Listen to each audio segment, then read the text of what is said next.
새로 주어진 시간에 시작해서 하나님의 음성과 마음을 따라가길 원합니다. 오늘도 주시는 말씀 앞에 엎드리길 원합니다. 다 함께 사도신경으로 우리의 신앙을 고백하겠습니다.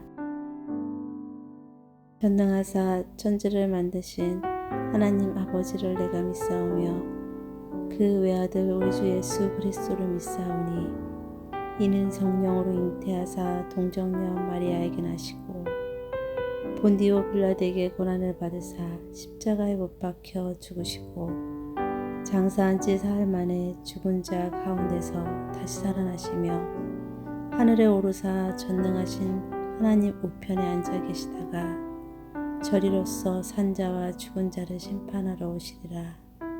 성령을 믿사오며 거룩한 공예와 성도가 서로 교통하는 것과 죄를 사하여 주시는 것과 몸이 다시 사는 것과 영원히 사는 것을 믿사옵나이다. 아멘.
오늘 우리가 함께 나눌 말씀은 고린도전서 5장 1절부터 8절입니다. 너희 중에 심지어 음행이 있다함을 들으니 그런 음행은 이방인 중에서도 없는 것이라. 누가 그 아버지의 아내를 취하였다 하는도다. 그리하고도 너희가 오히려 교만하여져서 어찌하여 통한이 여기지 아니하고 그 일 행한 자를 너희 중에서 쫓아내지 아니하였느냐. 내가 실로 몸으로는 떠나 있으나 영으로는 함께 있어서 거기 있는 것 같이 이런 일을 행한 자를 이미 판단하였노라. 주 예수의 이름으로 너희가 내 영과 함께 모여서 우리 주 예수의 능력으로 이런 자를 사탄에게 내주었으니 이는 육신은 멸하고 영은 주 예수의 날에 구원을 받게 하려 함이라. 너희가 자랑하는 것이 옳지 아니하도다. 적은 누룩이 온 덩어리에 퍼지는 것을 알지 못하느냐. 너희는 누룩 없는 자인데 새 덩어리가 되기 위하여 묵은 누룩을 내버리라. 우리의 유월절 양 곧 그리스도께서 희생되셨느니라. 이러므로 우리가 명절을 지키되 묵은 누룩으로도 말고 악하고 악의에 찬 누룩으로도 말고 누룩이 없이 오직 순전함과 진실함의 떡으로 하자. 아멘. 반갑습니다. 오늘 고린도전서 5장 1절부터 8절까지를 중심으로 용서라는 주제의 말씀을 함께 나누겠습니다. 오늘 본문에서 바울은 직접적으로 고린도 교회의 죄, 그들의 실태에 대해서 언급합니다. 그것은 음행에 대한 지적입니다. 1절입니다. 너희 중에 심지어 음행이 있다함을 들으니 그런 음행은 이방인 중에서도 없는 것이라. 누가 그 아버지의 아내를 취하였다 하는도다. 자, 누가 그 아버지의 아내를 취했다고 되어 있는데 계모를 말하는 겁니다. 계모를 자기 아내처럼 데리고 사는 사람이 교회 안에 있었다는 겁니다. 그런데 사실 어떤 모양의 죄라고 해도 우리 중에 얼마든지 있을 수 있죠. 중요한 것은 그 죄를 지은 사람에 대한 교회의 태도입니다. 고린도 교회는 그들 안에 그런 엽기적인 죄의 모습이 있다는 것을 알고도 그냥 방치했습니다. 2절입니다. 그리하고도 너희가 오히려 교만하여져서 어찌하여 통하니 여기지 아니하고 그 일 행한 자를 너희 중에서 쫓아내지 아니하였느냐. 고린도 교회 성도들이 그런 사람을 그냥 놔둔 것에는 분명한 이유가 있었습니다. 우리가 예수 그리스도의 피로 용서를 받고 그렇게 구원을 받았는데 우리가 그런 죄인조차 받아주지 못하면, 용납하지 못하면 어떻게 하는가. 그러면서 우리는 그런 죄인조차 품어줄 수 있다, 이 사람도 하나님이 용서하실 거다, 이렇게 생각했던 게 분명합니다. 그런데 그들의 생각을 보면 틀린 게 하나도 없습니다. 우리가 예수 그리스도의 피로 용서를 받은 것도 맞고, 그러므로 그들 또한 하나님께서 그리스도의 보혈로 용서하실 것 분명한 사실입니다. 그러나 바울은 2절에서 이렇게 말해요. 너희가 오히려 교만하여졌다, 이렇게 말합니다. 자, 왜 그런가 하면 그것은 고린도 교회 성도들이 용서라는 것에 대해 심각한 오해와 착각을 하고 있었기 때문입니다. 우리도 마찬가지인데 우리가 용서와 용납이라고 할 때 그 죄를 그냥 놔두는 것, 아무래도 좋다라고 생각해 주는 것, 그래서 아무렇지도 않은 것처럼 그냥 같이 데리고 있는 것, 그게 용서다, 이런 식으로 생각을 하지만 여러분, 그건 성경적인 용서가 아닙니다.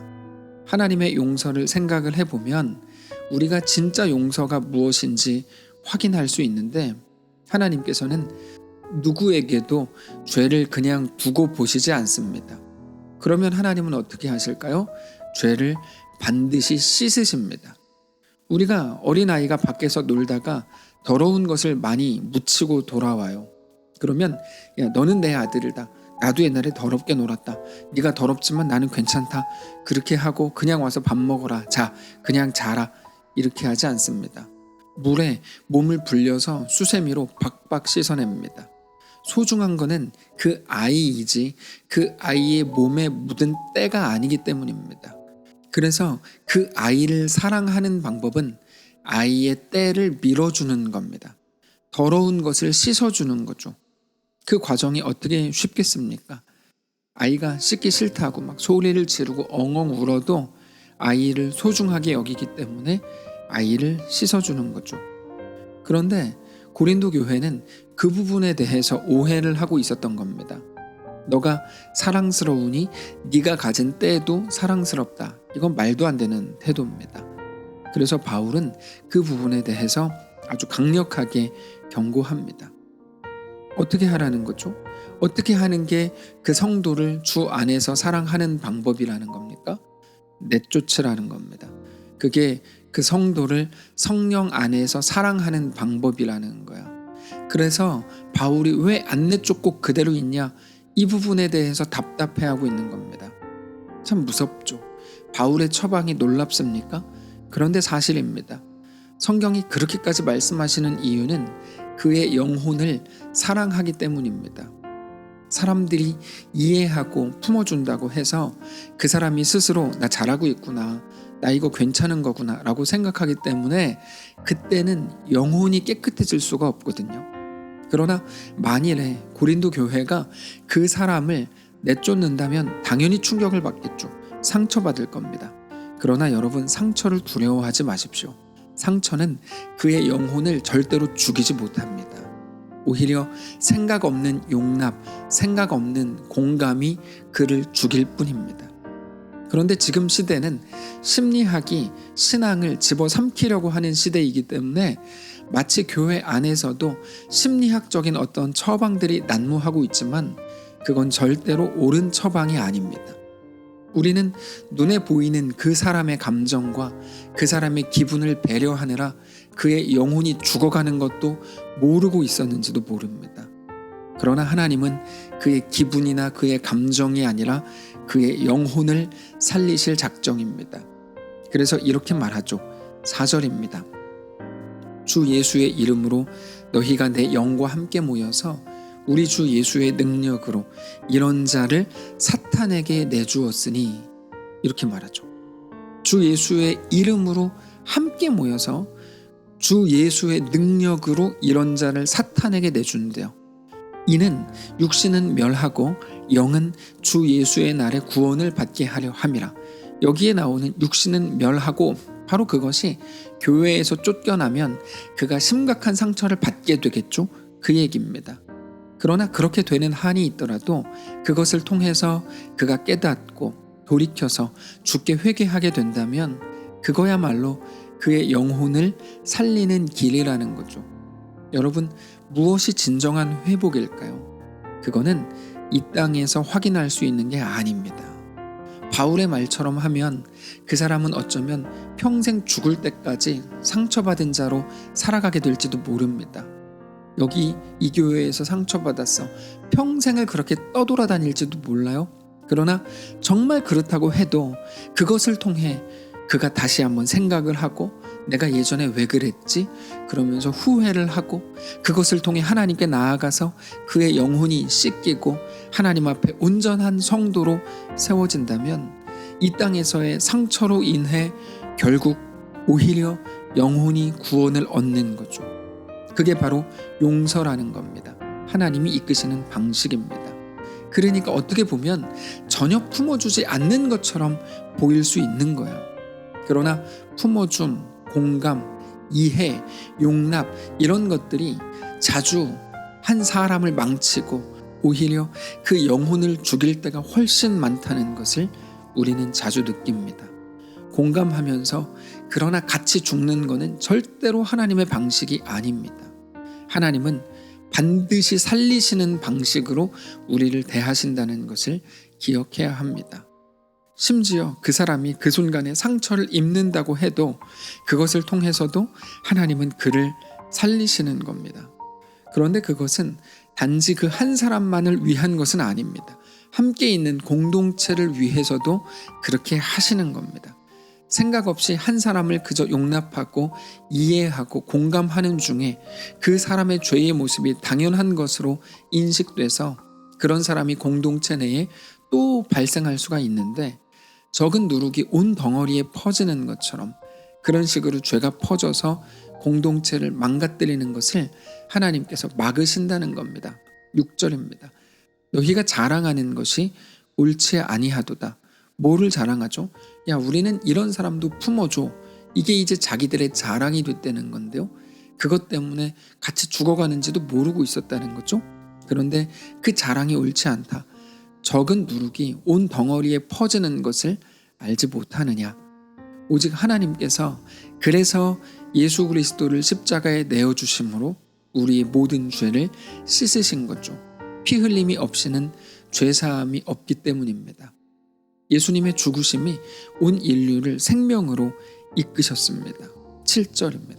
너희는 누룩 없는 자인데 새 덩어리가 되기 위하여 묵은 누룩을 내버리라. 우리의 유월절 양 곧 그리스도께서 희생되셨느니라. 이러므로 우리가 명절을 지키되 묵은 누룩으로도 말고 악하고 악의에 찬 누룩으로도 말고 누룩이 없이 오직 순전함과 진실함의 떡으로 하자. 자, 오늘 본문을 통해서 우리는 하나님의 용서가 어떤 것인지를 볼 수 있는데 하나님의 용서는 단순한 용납이나 아무 일도 없었던 것처럼 눈 감아주는 게 아닙니다. 하나님의 용서는 결국 그를 살려내는 겁니다. 그를 살리시기 위해서 그를 씻으셔야 했는데 그것을 위해서 예수님이 십자가에 죽으셔야 할 만큼 완전하고도 철저한 완성을 이루시는 겁니다. 그런데 우리는 죄를 용서할 능력이 없습니다. 우리는 죄를 씻어줄 방법도 없습니다. 그래서 하나님께 맡기는 겁니다. 그게 오늘 본문에서 바울이 얘기하는 겁니다. 하나님은 유야무야 그냥 하시지 않습니다. 수세미로 박박 씻어서 죄가 하나도 남지 않게 하십니다. 씻으면 피가 나죠. 그런데 그 피는 사실 예수님이 흘리셨습니다. 우리는 그렇게 살았습니다. 단순한 위로의 말이나 다 잘 될 거야 라는 식의 긍정의 마음으로, 단순한 공감이나 용납으로 우리가 살게 된 거 아닙니다. 우리를 그렇게 완전하게 씻으시고 구원을 이루신 우리 하나님의 마음을 오늘 알게 되시기를 바랍니다. 우리 하나님은 오늘 우리에게도 동일하게 일하십니다. 그래서 우리 삶이 만만치 않은 겁니다. 죄로 꽉 찬 우리를 깨끗이 씻으시는 그 과정이 어떻게 쉽겠습니까? 그러나 그래서 하나님께서는 우리의 삶에 당장의 달콤함이 아니라 진정한 생명, 영원한 구원, 온전한 동행을 이루실 겁니다. 오늘 그 확신과 믿음 안에서 우리의 모든 연약함, 고통, 서운함, 외로움, 그 모든 이 땅에 속한 마음들을 다시 바라보시고 오늘부터 시작되는 새로운 2022년 한 해 동안 다가올 우리의 모든 시간들 속에 그렇게 하나님의 살리시는 은혜가 충만하시기를 축복합니다. 기도하겠습니다. 살아계신 하나님 감사합니다. 오늘부터 2022년이 다시 시작됐습니다. 오늘 말씀을 기억하면서 우리에게 대한 하나님의 마음과 하나님의 목표가 무엇인지 다시금 깨닫기를 원합니다. 우리를 더 완전한 하나님의 백성으로 삼으시는 것, 하나님 우리에게는 그럴 능력이 없지만 하나님께서 행하실 것을 믿습니다. 하나님의 완전하심을 오늘 또다시 기대합니다. 우리와 함께하여 주옵소서. 우리의 어떤 못남과 어떤 연약한 상황 속에서도 여전히 신실하게 일하실 하나님을 오늘 바라보며 주님을 경배합니다. 주님을 찬양합니다. 어떤 상황 속에서도 상황을 압도하는 감사와 경배와 기쁨과 찬양이 넘쳐나는 귀한 우리의 한 해가 되도록 인도하시옵소서. 우리 주인 되신 살아계신 예수님의 이름으로 기도합니다. 아멘. 사랑하는 성도 여러분, 하나님께서 오늘 하루를, 이번 한 해를 우리에게 허락하셨습니다. 믿음으로 주께 나아가시기를 바라고 오직 주님과 함께 어떤 길 위에서도 넉넉히 서는 거룩한 모든 주의 백성들 되시기를 축복합니다.